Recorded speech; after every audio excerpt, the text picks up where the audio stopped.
and welcome to the This Is Metal Show. I am Jason J. Rock Houston, and our special guest host today, filling in for our good friend Tom Collier, who's away for the day, is Blackstone Mike Wilkerson, the A&R guy from Fire Rock Music Group. And today, our wonderful guest is Derek Davis, the lead singer from Babylon AD. How you doing today, Derek? Good, man. Doing good. I interviewed you about a year and a half ago about the live album that was out at the time, and you were working on a new album, and this is what we're going to be talking about today.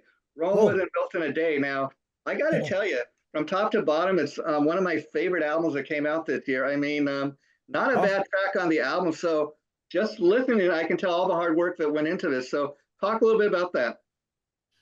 Yeah, like you said, it was a lot of hard work. We spent about maybe 6 months writing and recording. We had a batch of songs that was already written previously, right before COVID. We'd written maybe about 6 or 7 songs, and then we wrote a few more songs and pretty much had about 18 songs actually to choose from.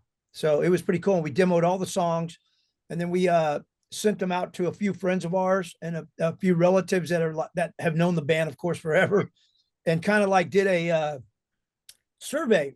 We'd send and we'd say rate the songs on a 1 to 10 basis, and the top 10 songs came back. You kind of added them all up and figured out what people really liked. So we put those 10 out of the 18 on this album. And of course, let's talk a little bit about the first single, Wrecking Machine. I mean, that's a cool video. Talk a little bit about the video because, obviously it's about AI, and I wanted to know, did you write the song because you had any experiences dealing with AI, or have you ever done that? No. So what happened was, it was kind of in the back of my mind because, all the news just a few months ago, that's all they were talking about was AI, right? So when I wrote the song, the lyrics and everything to the track, I kind of was thinking like about a futuristic robot chick. That's what I was thinking, you know what I mean? So then when I started putting the video together, I really started concentrating and thinking about how best to have the song representative what was in my mind about what the song was about, tell the story about what it's about. And it's about AI, but it's also about a chick going through the world and basically mass destruction and all the chaos that she causes. I like that. And of course, you've heard people, I'm sure, talk about other musicians how have actually experienced writing songs that with AI. What are your thoughts on that? I think that's crazy. I got a friend of mine that does it every once in a while. Well, he's the one that told me all about it, and I couldn't believe it. He sent me a couple songs that he wrote that he told me after he sent them to me. He said, I wrote those AI, and I was pretty blown away, to be honest with you, because they had big choruses and the vocals sounded pretty good. It sounded a little mechanical there to me. You know what I mean? I couldn't put my finger on it, but I knew it sounded kind of mechanical. And after I listened to songs, I said, yeah, that's a pretty good song. He said, I wrote that just by telling a computer what to do. Wow. Yeah. He said, I want chord A, chord B, chord D. I want it to kind of sound like this kind of song. The subject matter is this. Here's a few lyrics. And he said about 2 hours later, after listening to 4 or 5 different takes of it, he finally found the one he liked. And it's funny because the song was about AI taking over the music industry and destroying it. It's funny. On one hand, it's interesting, but then, like you said, I think there's something, especially about creating music, especially if you're a songwriter like you are, Derek, about creating it, from your heart and soul, as opposed to that. But there's both sides, I don't see the other side. I think it's just cheating, man. So it's just that if you don't have enough talent and you don't have enough imagination yourself, and you're gonna let something else do it. Yeah. What are you doing it for? What is the purpose? You're going to tell somebody, hey, I wrote this song. You didn't write nothing. You didn't do anything. Yeah. You just watched basically something get created. You know what I mean? Okay, I'm going to throw it to you, Mike. You must have a few questions for Derek. Well, first of all, I have the debut album on vinyl still to this day. Oh, cool. My question, I kind of want to go in the past a minute.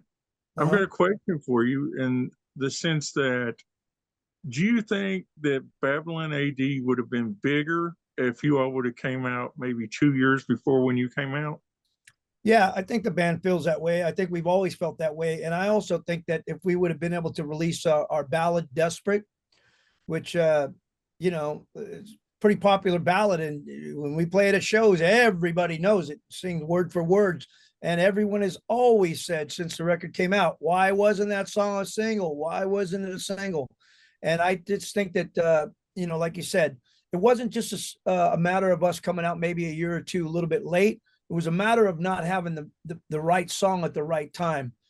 We put out 3 singles, Hammer Swings Down, Bangle the Bells, and Kid Goes Wild. And then the record label told us, go back in the studio and start writing the next album. Even though when we got signed to the record label, Clive Davis, I'm not going to say he signed us because of that song, but he made it known, man, this was going to be our dream on. This was going to take us to the top. I mean, he must have told me that 20 times. We're going to do this, we're going to do that. And then by the time the album was out and we did, like I said, the third video and the third song, RoboCop, the record label was like, well, it's been a year now, so why don't you guys just go write it? And we were pretty pissed off, man, I tell you, right? So that, if we would have put that out maybe 6 months before, maybe we would have had a leg to stand on, because I don't know if you guys remember or not, but at that particular moment in time, a lot of ballads were getting played. Sure. Extreme. I mean, every band you could think of was putting out ballads, and the radios was playing them. And it's funny because a lot of the bands that are still around like us that had that ballad that got out there, Mr. Big or Extreme or whoever it may be, Warrant, that had that ballad at that time, let's say 1990, right? They're still they're able to generate more fans and more money for concert and everything like that. And it kind of was always irked me, because we know that if we would have just had our ballad out there, we might have been sitting in the same, same. Because if you would have, go ahead, Mike. Yeah. If you would have come out in '88 instead of '89 to '91, that would have been even better. It was everything changed between '88 and '91, because '88 was when Poison's Big Ballads came out, and I think Guns N' Roses' Big Ballad came out, and there was a lot of things that came out, but by '91, that scene was crushed because of grunge. I think that was actually '92, because I remember sitting in the studio whenever Nirvana's first video came out, and I was pretty blown away. But I swear to God, I did not have a clue that they were not a hard rock band. I thought they were just a hard rock band.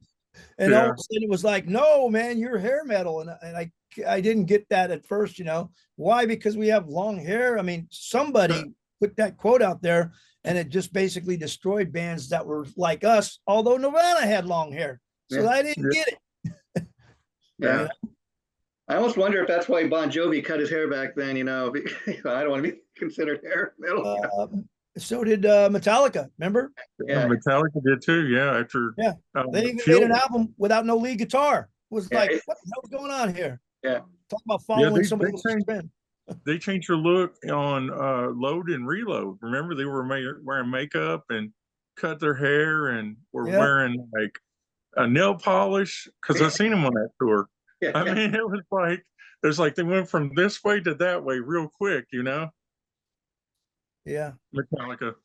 I don't know. Yeah, and now, Derek, like you're talking about, back then they almost had a formula. Like you take a band like Skid Row, your first single video you come out with is a kick-ass song like You've Gone Wild, and then I Remember You and 18 and Light. That was that's the way it was always was. It was like the hard rock song to introduce a band, then the ballad. We never got to get to the ballad. And as big as MTV was back in the day, very powerful. I was surprised, were you like I was, that MTV kind of killed itself. I mean, you can't even find it anymore on it's become a TV network. No more music.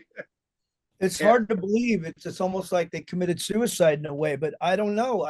I've never understood it. It's a mystery, man. I don't know why they did that, and they turned into some kind of a reality, watching a bunch of kids in a house show type of thing. Yeah. I don't know, man. And talk a little bit about that, because since the death of MTV, it's a lot easier, I guess, to put your videos up on YouTube, and a lot easier for people to see. So in a way, it put the power back to the artist to that extent, I think. I mean, back in the day, people used to pay and do whatever they could to get their video seen on MTV.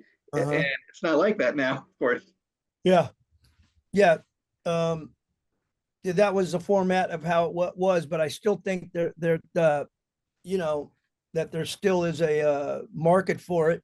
You know, Yeah. a TV show that could be a web show, it could be this Sure. show, that show, Sure. but you know, and maybe show the top, let's say, top 20 hard rock bands of, you know, of this year, whatever. Yeah. Top 20 something else of whatever disco or whatever music is happening, you know what I mean? Taylor Swift type of music. Sure. And I think that people would pay more money to make videos and things like that just to be included on something like that. You know what I mean? And maybe, and it had a network. I think it would still work, but you know, what do I know, man? And Derek, how surprised are you since this new album came out that it's been getting, you know, first of all, such great reviews, and you know, for years, like, you know, you had those songs you mentioned that Babylon AD, the fans would always mention, you know, those songs from back in the day, but this album full of new tunes, I mean, it's getting just as much Yeah. mention as those old classics, you know? Yeah, it really feels like there's a shot of adrenaline in the band's arm, man. We're getting a lot of you know, we're doing a lot of shows, we're getting a lot of calls for different things that we didn't get previously. I think we all think the songs are really, really super strong, and we're, like you said, we're getting great reviews. The videos, the singles are doing great. We went number 3 with the first single on the classic media based charts. We're releasing our 3rd single, Sometimes Love Is Hell, on Tuesday. That's coming out. And, you know, we have a team now. We didn't have a team for the last few years. We've got management, we've got radio personnel, we've got the record label 100% behind us. So PR department. So it's a little bit different than it was in the past. In the last, you know, when we, like, for instance, when we were on Frontiers Records, you know what I mean? It's just a lot bigger. More people are helping us now. I guess that would be the word, you know, and the word's getting out a little bit bigger than it was before. And it's funny because it's translating, I could tell, because, for instance, the last few gigs we've done, I've seen young people at the shows, and I'm talking like kids like between maybe 18 to 30 or something, and they're right in front of our face rocking out. But I do notice they're singing the new songs more. Yeah, that's amazing. It tells me something, you know? You know why? Those kids that are coming to the shows, those young kids, they follow the trending music, and for whatever reason, you know, like you said, the songs are just good, I think, but this is trending, and so people. Yeah, it really feels like that, man. You know. Okay, Mike, I'm going to throw it back to you. Derek, I got a question for you. Yeah. What made you go with Tom and Paris Records? I know Tom's been around for years and stuff, but he hadn't been doing music for a while, and you know, he's starting to open his label up again now. Yeah. What made you want to go to work with Tom now? Well, you know why? Because like we could have went with a couple different labels that approached us and stuff like that, but Tom is hungry, and you can't, and enthusiastic, and you can't buy that. You can't get that.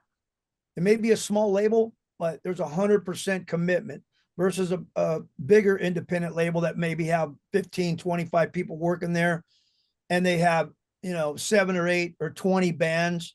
You kind of get lost in the shuffle a little bit. Yeah. This is a long time commitment. This album is a whole year commitment from Tom. So I couldn't get that at another record label, you know, and as hard as we work, that's how hard he'll work. Yeah. You know, so that's the difference. Yeah. And it was a good deal too, to be honest with you. and you know, Tom has carried that flag for a lot of years, you know. I mean, he's had a lot of bands, you know, like Rocks Gang and you know, Bang Tango. I mean, he's done a lot of different bands over the years. Yeah. You know, and he carried that, you know, that flag. I respect that from you. I really do, because I've known Tom for probably 30 years or more. Yeah. Oh yeah. You know, I know Tom too back in the day. I remember seeing Paris Records ads like in Metal Edge magazine. Yeah. And they have those sampler CDs, you know. He still puts out those sampler CDs. One's coming out next month. Wow. Wow. See, I think that's the biggest difference, Derek, is a guy like Tom Mathers, because, you know, first of all, years ago, he was a musician himself. And so, he has a better understanding. Even a guy like Clive Davis has been in the music industry all his life. I think it's, you know, that there's a guy, legendary. he's been in the music business for years, but he's known more for signing Motown acts. And maybe like when he signed Babylon AD, that's his idea of what heavy metal is, or Exactly. a long-haired band. And He wanted to put that feather in his cap, yeah, But yeah, he no, also, nothing. Yeah. but historically though, he also did sign Aerosmith to Columbia on their first album. Wow. That's why when he would talk to me, he would talk about Aerosmith all the time. Oh, smart guy. See, yeah. He signed him in Max's Kansas City. And then the final thing I want to ask you about is the title track, Rome Wasn't Built in a Day.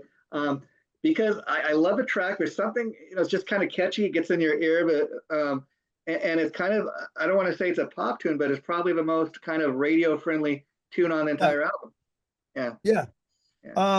I had written that song maybe about 5 or 6 months before the band had decided to even make an album. And my writing style, I wrote Face of God on the album, Ride Hot Bullet, and sometimes Love Is Hell. So my writing style, when I'm writing, I don't consciously sit down and just try to write a song. It pops out. And I kind of have more, I think to myself, some pop elements when I write stuff that I think are gonna be for myself. And then they end up being Babylon AD as soon as the guitars get in. That's what I like about this song, because you know what? It does get in my head. And I find myself not even just singing along, it gets in your head. And I think that's one reason these young kids are kind of attaching onto the new album. Yeah, it's pretty amazing when they're singing right back to you and you're thinking, geez, we just released this just about 6 weeks ago. How they know this song? Yeah. So with that, I got to ask, are you already thinking, I mean, I know you're still pushing this, but already thinking about another album? Well, we've always had that in the back of our mind, and we've been writing slowly but surely some more tunes, and I have some more in my pocket that I've never even shown the band, that I've shown certain people that are confidence of mine that are like, wow, you got to put that on the next album. So it's not like we don't have a treasure trove of material, because I write, Ron writes, John writes, Dylan writes, Craig writes. You got 5 writers in a band. I've never really had that.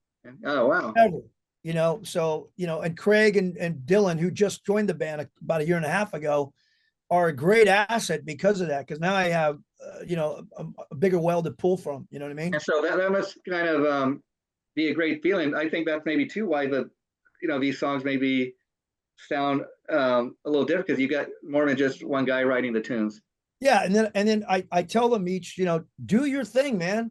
Even though I'm the producer, especially like Dylan, when he was playing the drums, he said, well, do you want me to, play like Jamie? And I said, no, I just want you to play like you. That's why you're in this band, because I want you to play like you. And I want you to go off, man. I want to hear, Cozy Powell. I want to hear, I want you to go off anytime that you can. Not, of course, on the verses or into a chorus, but whenever you can, put who you are. Well, I can't believe it's time to wrap it up, you guys. Before we do, Mike, do you have anything else you'd like to ask Derek? Yeah, that leads me to my next question. What's up with the rest of the guys in Babylon AD, the original members and the new members? What's all different though? Yeah, so like I said, we have 2 new members in the band. Rob, the original bass player, he had an accident where he can't play anymore. He's I guess you could say he's paralyzed. One of his hands paralyzed.